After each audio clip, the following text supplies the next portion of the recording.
The moment Callum Blackwell's eyes met hers across his sister's sun-drenched dining room, time seemed to suspend itself. He hadn't planned to attend Charlotte's monthly brunch. Gathering billionaires rarely had time for social niceties, but a last-minute cancellation from Singapore had freed his Sunday morning, and Charlotte's persistence had worn him down. Now, watching the striking brunette laugh at something his sister said, he couldn't remember why he'd ever resisted coming in the first place. Grace Wilson balanced a mimosa in one hand and gestured animatedly with the other, completely unaware of the wealthy man observing her from across the room. As Charlotte's roommate for the past 8 months, she'd heard plenty about the elusive older brother who never seemed to have time for family events. What Charlotte hadn't mentioned was how impossibly blue his eyes were, or how they crinkled slightly at the corners when he smiled at their hostess. "Callum," Charlotte exclaimed, spotting him lingering in the doorway. "You actually came?" She rushed over, champagne glass sloshing dangerously as she pulled him into a hug.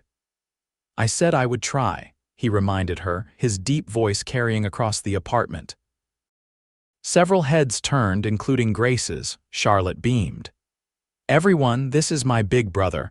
Cal, come meet everyone, especially Grace. She's the one who helped me pull this whole thing together." Callum nodded politely to the handful of guests as Charlotte led him through the apartment, but his attention remained fixed on the woman in the corner, now straightening a stack of napkins with precise, delicate movements. "Grace, meet the infamous Callum Blackwell," Charlotte said. "Cal, this is my roommate and lifesaver, Grace Wilson." Grace extended her hand, her smile warm but professional. "Nice to finally meet the man behind the legend. Charlotte talks about you constantly." "All terrible things, I'm sure," he replied, taking her hand. Her grip was firm, confident. "Mostly complaints about you missing family dinners," Grace said with a small laugh, "though she did mention you've been busy building an empire." Callum felt an unexpected flush of embarrassment. The shipping industry waits for no man, unfortunately. "Blackwell Maritime," Grace nodded. "I've read about your expansion into sustainable freight. Impressive work." Before Callum could respond, Charlotte pulled him away to meet other guests. Throughout the brunch, his gaze continually drifted back to Grace. Unlike the women who typically circled him at business functions, all calculated smiles and strategic questions, Grace seemed refreshingly authentic, helping Charlotte serve food, engaging earnestly with every guest, completely uninterested in impressing him. It wasn't until most guests had departed that Callum found himself alone with Grace in the kitchen, both of them loading plates into the dishwasher. "You don't have to help," Grace said. "I'm sure billionaires have people for this sort of thing." "I did grow up washing dishes," he replied. "Though I admit it's been a while." Grace handed him a serving platter. "Well, your technique could use some work. Charlotte says you never come to these brunches." "I've been focused on expanding our Asian operations. Just closed a deal with a Japanese consortium that took 2 years to negotiate." Grace nodded, seemingly unimpressed. "And in those 2 years, you couldn't spare a single Sunday morning for your sister?" Callum stared at her, caught off guard by her directness. Most people tiptoed carefully around him, aware of his influence and fortune.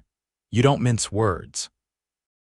"Life's too short for that," Grace replied, closing the dishwasher and starting it. "Charlotte adores you, you know. She's incredibly proud of your success, but she misses her brother." Something in her honest assessment struck him deeply. Before he could form a response, Charlotte bustled in. "Cal, you're still here. Are you actually helping with cleanup?" She looked astonished. "Grace was giving me a refresher course in dishwasher loading," he said, smiling at Grace.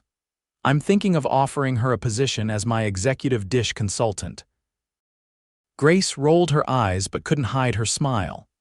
"The pay would have to be extraordinary to lure me away from my gallery." "Gallery?" Callum asked. "Grace manages the Wilson Contemporary downtown," Charlotte explained. "She's being modest, she practically runs the place and has an incredible eye for new artists." "I'd love to see it sometime," Callum said, surprising himself with the sincerity behind his words. "We're having an opening this Friday," Grace replied. New collection from a brilliant sculptor from Detroit. You should come. Callum's phone buzzed in his pocket, undoubtedly another crisis requiring his immediate attention. But for once, he hesitated before reaching for it. I'll be there, he promised, meeting Grace's eyes directly. Charlotte looked between them with poorly concealed interest. Well, this is new. My brother attending social events 2 weeks in a row. I should mark this on my calendar. Grace laughed, and Callum found himself captivated by the sound. As he finally departed his sister's apartment, he realized with a start that for the first time in years, he was looking forward to something that wasn't related to business. True to his word, Callum appeared at the Wilson Contemporary precisely at 7 on Friday evening. The gallery was housed in a converted warehouse, its industrial features preserved while creating a clean, modern space perfect for showcasing art. He spotted Grace immediately, elegant in a simple black dress, discussing a massive metal sculpture with an elderly couple. He observed her for a moment, taking in her animated expressions as she explained something about the piece. Unlike the calculated networking he was accustomed to at business functions, Grace's enthusiasm seemed genuine, her passion palpable even from across the room. When she finally noticed him, her face lit up with surprise. "You actually came," she said, approaching him with 2 glasses of champagne. "I said I would," he replied, accepting the offered glass. "Though I admit I know nothing about modern sculpture." "Perfect," Grace said with a mischievous smile. "A blank canvas. Come on, I'll give you the tour."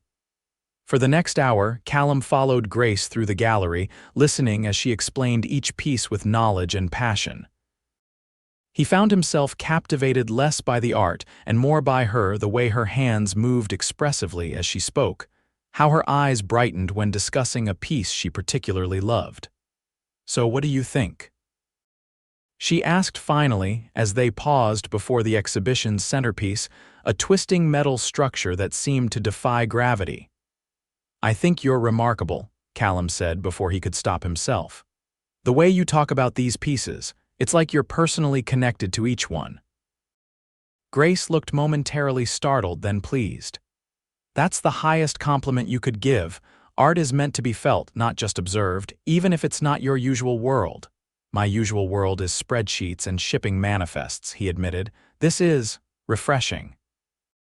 "Well, Mr. Blackwell, there's a whole world beyond maritime logistics, believe it or not," she teased. "Callum," he corrected. "And I'm beginning to see that." As the evening wound down, Callum found himself reluctant to leave. "Could I interest you in dinner?" he asked as Grace locked up the gallery. "I know a place nearby that should still be serving." Grace hesitated, studying him. "Is this a business dinner or a personal one?" "Definitely personal," Callum answered without hesitation. Her smile was worth the vulnerability. "Then yes." The restaurant was small and intimate, tucked away on a side street.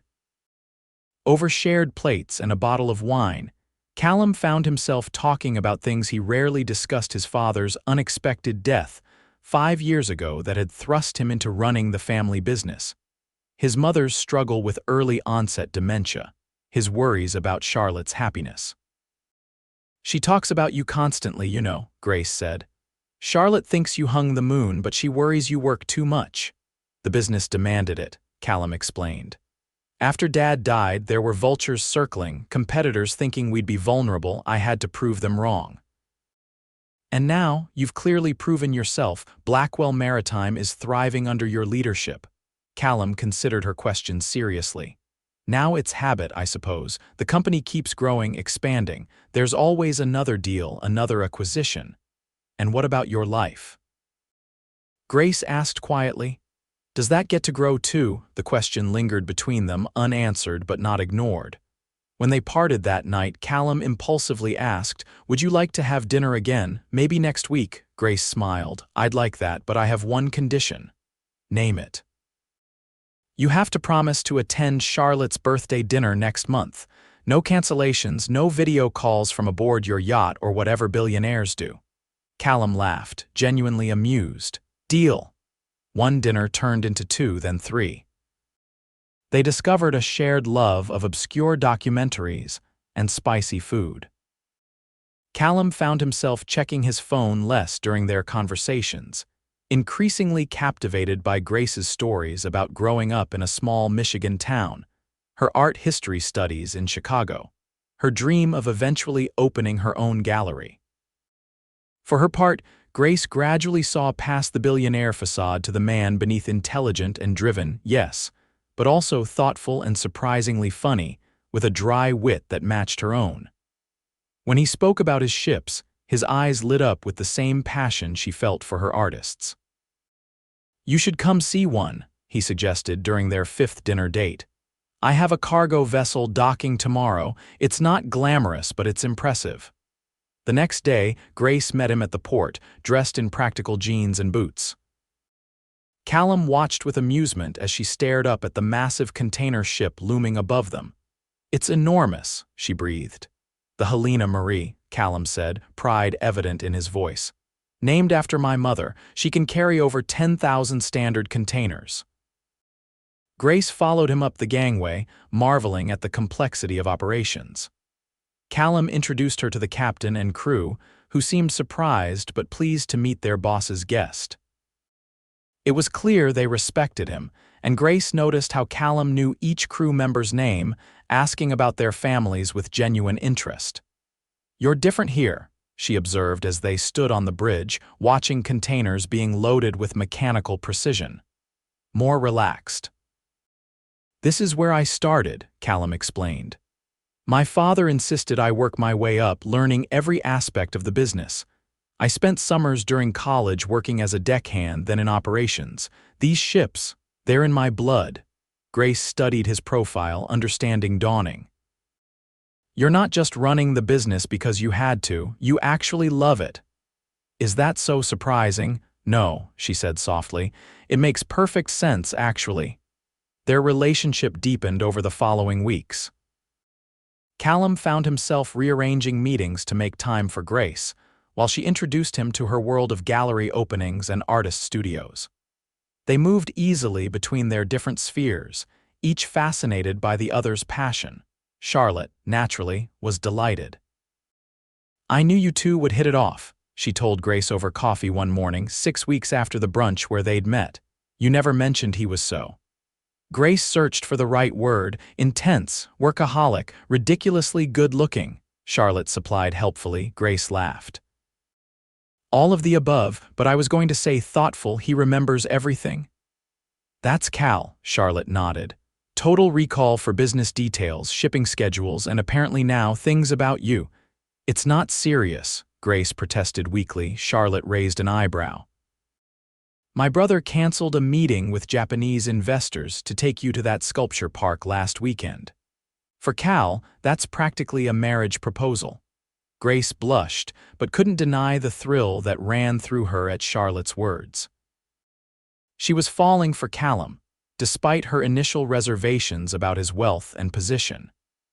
The man behind the Billionaire label had captured her heart with his intelligence, his unexpected vulnerability, and the way he looked at her as if she were a masterpiece he couldn't quite believe was real.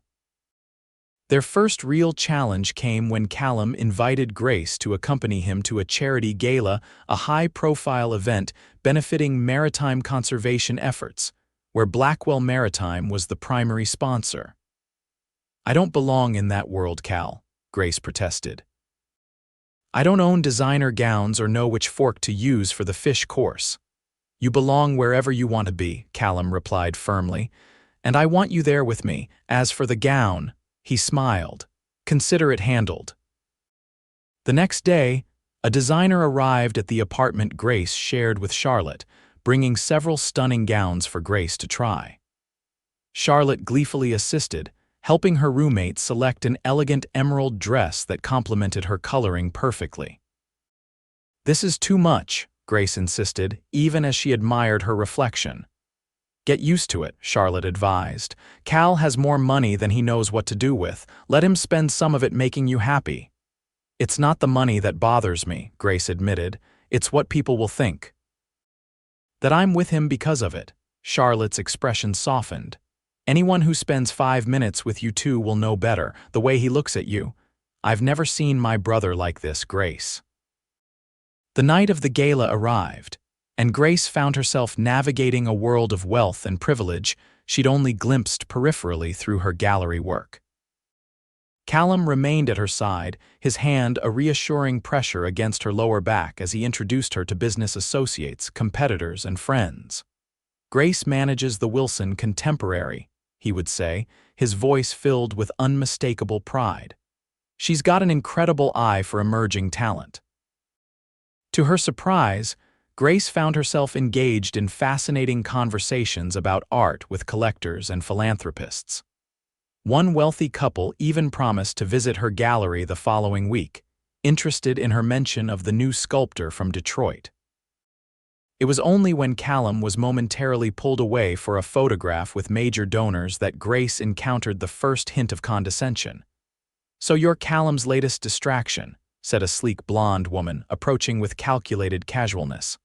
"I'm Vivian Hughes. Callum and I have history." Grace maintained her composure. "It's nice to meet you, Vivian." "You know it won't last, right?" Vivian continued, her smile never faltering. "Cal has a pattern. He gets intensely focused on something or someone for a while, then moves on when a new challenge presents itself. It's what makes him such a brilliant businessman." Before Grace could respond, Callum returned to her side. "I see you've met Vivian," he said, his voice cool. "Her father's company tried to orchestrate a hostile takeover of Blackwell Maritime after my father died. It didn't end well for them." Vivian's smile tightened. "Ancient history, darling. I was just getting to know your friend." "Grace is my partner," Callum corrected firmly, his hand finding Grace's, "and we should circulate. Excuse us, Vivian." As they moved away, Grace squeezed his hand. "Partner, huh?" Callum looked momentarily uncertain, a rare expression for him. "Too presumptuous." "No," Grace said softly. "Not at all." Later that night, as they slow danced under crystal chandeliers, Grace rested her head against Callum's chest, listening to his heartbeat.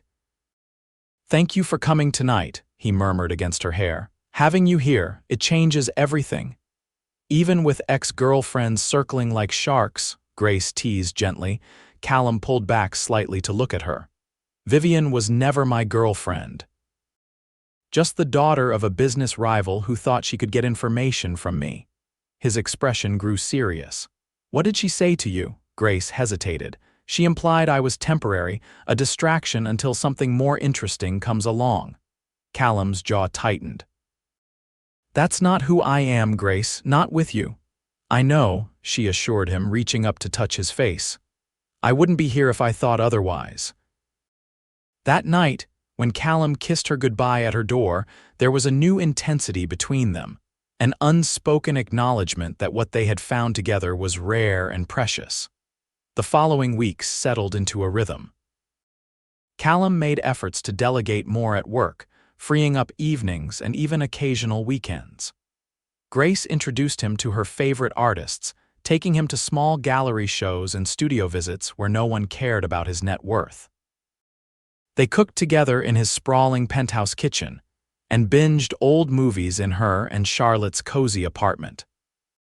True to his promise, Callum attended Charlotte's birthday dinner, bringing not only an extravagant gift but also a genuine presence, staying until the last guest left and even helping with cleanup. "You've changed him," Charlotte whispered to Grace as they loaded the dishwasher. "I've never seen Cal so balanced," Grace smiled. "He's changed me too." Their relationship wasn't without challenges. Callum still occasionally got pulled into work emergencies that disrupted their plans.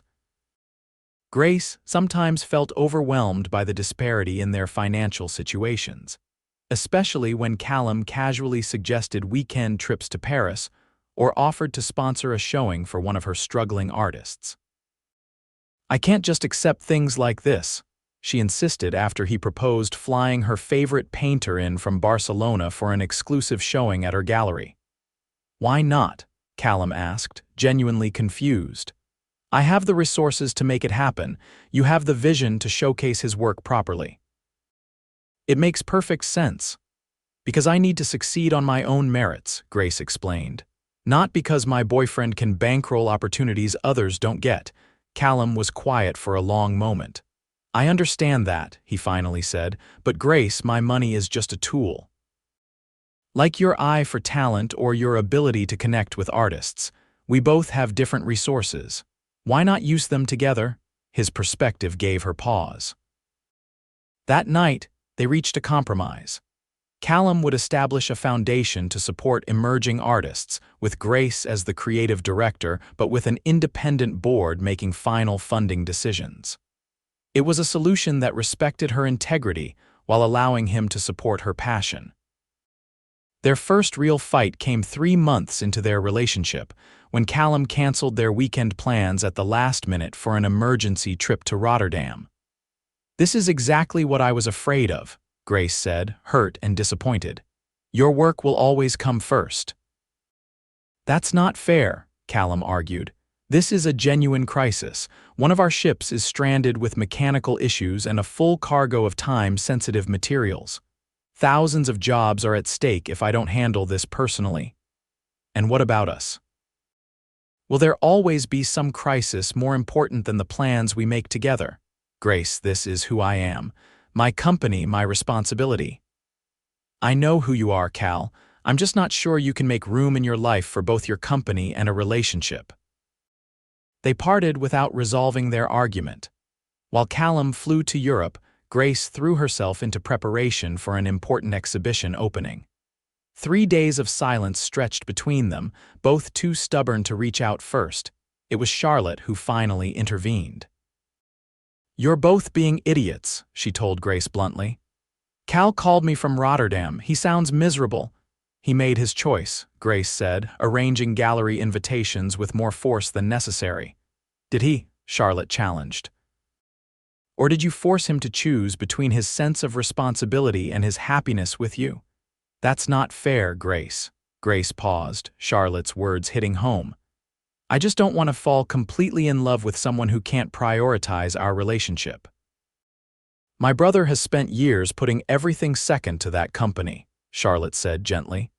"The fact that he's even trying to balance things now shows how much you mean to him. These changes don't happen overnight." That evening, Grace called Callum. Their conversation was tentative at first, but gradually warmed as they both acknowledged their mistakes. "I should have explained better why this particular situation was critical," Callum admitted, "not just dismissed your concerns. And I should have tried to understand instead of jumping to conclusions," Grace replied. "I knew who you were when we met, Cal. Your dedication to your company is part of what I admire about you." By the time they hung up, something fundamental had shifted in their relationship, a deeper understanding of each other's values and needs, and a commitment to finding balance together. When Callum returned from Rotterdam 3 days later, he came straight to Grace's gallery from the airport, arriving just as she was closing for the evening. "I have something for you," he said, producing a small, carved wooden sculpture from his briefcase. "Found this in a tiny shop near the port. The artist reminded me of that sculptor you introduced me to last month." Grace unwrapped it carefully, touched by the gesture. "You were thinking about my artists while handling your shipping crisis." "I think about you all the time," Callum said simply. "That's something I never expected. Before you, my mind was always solely focused on the next deal, the next expansion. Now there's you, taking up residence in my thoughts even when I'm negotiating in 3 different languages." Grace set down the sculpture and moved into his arms. "I missed you." "Enough to consider moving in with me?" Callum asked, the question clearly planned but still tentative. "My place is closer to your gallery, and Charlotte mentioned she's been thinking of getting a place with her boyfriend anyway." Grace laughed softly. "Is that your practical, business-minded way of asking me to take our relationship to the next level?" "Is it working?" Callum asked with a smile. "Maybe," Grace replied, "but I'd need my own studio space, and no redecorating the whole place without consulting me just because you can afford it." "Deal," Callum agreed instantly. Though I reserve the right to replace that awful mattress in your guest room, my back may never recover from our movie marathon last weekend.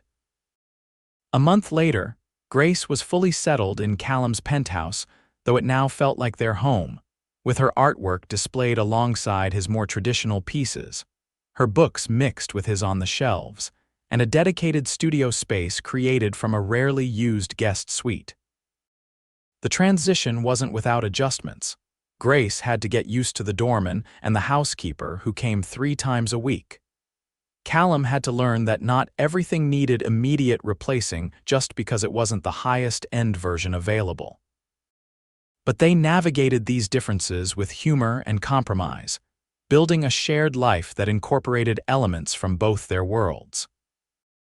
6 months into their relationship, Callum invited Grace to join him on a business trip to Venice, where he was finalizing details on a new sustainable shipping initiative with European partners. "Bring appropriate clothes for a formal dinner," he advised cryptically. "I have meetings for the first 2 days, but I've cleared the rest of the week for us." Venice enchanted Grace from the moment they arrived, the ancient city on water unlike anywhere she'd ever visited. While Callum attended meetings, she explored museums and tiny art galleries, sending him photos of pieces she thought he would appreciate. On their 3rd evening, after Callum's business obligations were complete, he took her to dinner at a breathtaking restaurant overlooking the Grand Canal. As they finished their dessert, watching gondolas glide past in the moonlight, Callum reached across the table for her hand. "These past 6 months have changed everything for me," he said, his voice uncharacteristically nervous. "I came to Charlotte's brunch that day because a meeting canceled." "I had no idea my life was about to transform completely," Grace smiled, squeezing his hand. "Best canceled meeting of your life." "Without question," he agreed. "Grace, before you, I thought I knew exactly what my life would be: the company, the responsibility, the endless work. I never imagined I could find someone who would understand both that drive and still challenge me to find balance, to experience life beyond spreadsheets and shipping manifests." He reached into his pocket and produced a small velvet box. Grace's breath caught as he opened it, revealing a stunning emerald ring surrounded by diamonds.